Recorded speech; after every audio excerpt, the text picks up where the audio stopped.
जैनूर आसिफाबाद में एक आदिवासी खातून के ऊपर एक मखदूम नाम के शख्स ने हमला करके जख्मी कर दिया। उसके बाद इमीडिएट तेलंगाना पुलिस ने उसे गिरफ्तार करते हुए जेल भेज दिया। मेरी तेलंगाना पुलिस से ये रिक्वेस्ट है कि अगर इस मखदूम नाम के शख्स के ऊपर और कुछ सख्त कार्रवाई हो सकती है तो कीजिए, मगर इस वाक़ये को बहाना बनाते हुए चंद फ़िरका परस्त लोगों ने जैनूर में मसाजिदों पर, मुसलमानों के घरों पर और दुकानों पर जो हमला किया है वो नाकाबिले बर्दाश्त है। मगर इस पर भी तेलंगाना पुलिस सीसीटीवी कैमरों की मदद से और दूसरे सबूतों की बिना पर उन फ़िरका परस्त लोगों को गिरफ्तार करते हुए जेल भेजते जा रही है।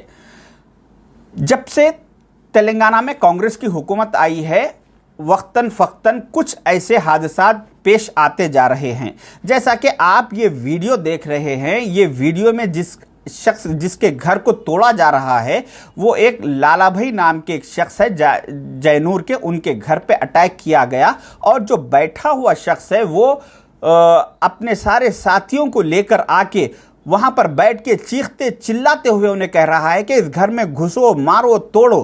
तो इस शख्स का जो बैठा हुआ शख्स है, इसका नाम है कनका यादव राव। ये बीआरएस का एक्स लाइब्रेरी चेयरमैन है। सुनने में आया है कि ये केटीआर साहब का बहुत करीबी लोगों में से माना जाता है। तो मेरी केटीआर साहब से ये रिक्वेस्ट है कि केटीआर साहब ऐसे अपने पार्टी के लीडरों को इमीडिएट पार्टी से सस्पेंड कीजिए और पार्टी के दूसरे सारे लीडर्स को ये स्ट्रिक्टली ऑर्डर्स दीजिए कि ऐसे चीज़ों से, ऐसे वाक़यात से दूरी अख्तियार करे। ऐसा इत्तेफाक क्यों हो रहा है केटीआर साहब कि तेलंगाना में जो भी गड़बड़ हो रही है उसमें कहीं ना कहीं कुछ बीआरएस के बड़े ओहदों पर रह चुके लीडर्स का ही, उसमें उन लोग ही लीड कर रहे हैं ऐसे वाक़यात को। तो अगर केटीआर साहब इस पर अपनी खामोशी नहीं तोड़ेंगे तो तेलंगाना की आवाम ये सोचने पे मजबूर हो जाएगी कि कहीं ऐसा तो नहीं कि बीआरएस पार्टी इख्तिदार से बेदखल होने के बाद केटीआर साहब बौखलाहट का शिकार होके अपने लोगों को ये काम पे लगाए हुए हैं। मैं नहीं समझता कि केटीआर साहब इतनी नीच हरकत करेंगे, मगर केटीआर साहब अगर ऐसे वाक़यात पर अपने पार्टी के लीडरों को नहीं रोकेंगे और उन लोगों को सस्पेंड नहीं करेंगे तो कहीं ना कहीं ये सोचने पे मजबूर तेलंगाना की आवाम हो जाएगी। रहा सवाल दूसरा, मेरे कई चाहने वाले सोशल मीडिया पे मुझे ट्रोल कर रहे हैं, कह रहे हैं कि आपने तो मुसलमानों केसीआर को पहचानो, बहुत बोला केसीआर साहब के दौर में, अब क्या हो गया है कि अब खामोश है। तो मैं मेरे उन भाइयों से, तमाम लोगों से कहना चाहूँगा कि जब हम ऑपोजिशन में थे उस वक्त हमारी कोई सुनवाई नहीं होती थी, कोई डिपार्टमेंट हमारी बात नहीं सुनता था। इस वजह से हम मीडिया के ज़रिए से लोगों तक जो पैगाम है वो पहुंचाने की कोशिश करते थे। मगर आज हम हुकूमत में है, आज हमारा काम एक कोई ऐसे हादसे पे मजम्मती बयान दे देना हमारा काम नहीं है, बल्कि हमारा काम है हालात पे नज़र रख के उसको कंप्लीटली कंट्रोल किया जाए। उसी तरीके से जिस दिन से ये वाक़या पेश आया उस दिन से मैं जैनूर के कई लोगों से मैं कांटेक्ट में हूँ। डेली मेरी दिन में उनसे 10 बार बात हो रही है और वहाँ के सारे तफसीलात लेके मैं हमारे सीनियर लीडर जैसा कि मोहम्मद अली शब्बीर साहब है और दूसरे मिनिस्टर्स है उन लोग तक पहुंचा रहा हूं। और मेरी वहां के एसपी साहब, डीएसपी साहब से भी कंटिन्यूसली मैं उनसे भी फ़ोन पे राब्ते में हूं। मैं अपनी कोशिश बराबर कर रहा हूं। मेरा काम ये नहीं कि मैं सिर्फ मजम्मती बयान दे दूं, बल्कि वहां पे हालात को किस तरह से कंट्रोल किया जाए ये हमारा काम है। कांग्रेस के सारे मुस्लिम कायदीन का, सारे लीडरों का ये काम है, वो बखूबी हम सब मिलके अंजाम दे रहे हैं।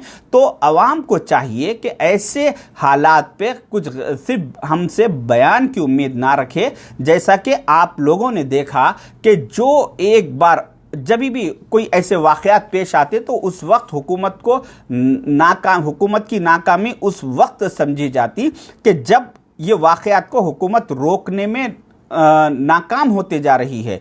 तो मगर यहाँ पर जैसे ही एक फ़िरका परस्त लोगों ने मंसूबाबंद तरीके से वहाँ पर जो हमला किया, अटैक किया, उसके फ़ौरन चंद घंटों में सीएम रेवंत रेड्डी साहब, जिसके पास होम मिनिस्ट्री भी उन्हीं के पास है, वो इमीडिएट सारी पुलिस फोर्स को वहाँ पर भिजा दिए और सारे हालात को अपने कंट्रोल में ले लिया। आप लोग शायद देखे होंगे कि जो एक दफ़ा सोशल मीडिया पे वीडियोस, फोटोज़ वगैरह आए वहाँ के हादसे के, उसके बाद कोई भी एक वीडियो, फोटो आपको नहीं देखने में आएगी, क्योंकि इसकी वजह यह है कि पुलिस पूरा वहां पे कंट्रोल कर चुकी और उसके बाद से चंद घंटों में जो वाकया हुआ उसके बाद से आज तक कोई एक छोटा सा भी नाखुशगवार वाकया पेश नहीं आया।